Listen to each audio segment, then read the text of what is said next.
ரத்தம் ஊத்திட்டு இருக்குண்ணே.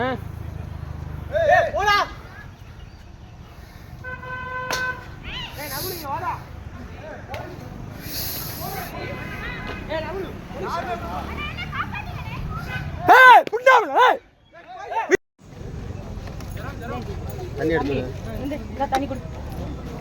பொண்ணை போட்டு நீங்க ஆம்புலன்ஸ்ல ஏற்றி போலீஸ்ல ஏற்றி விடுங்க. மாப்ள அழகா ஸ்மைல் பண்ணு பாப்போம். ஏய் தைரியமானவங்கடா ஸ்மைல். அடிக்காதீங்கப்பா. வேணாம், போலீஸ்க்கு கமெண்ட் பண்ணிட்டீங்கல்ல எல்லாரும்.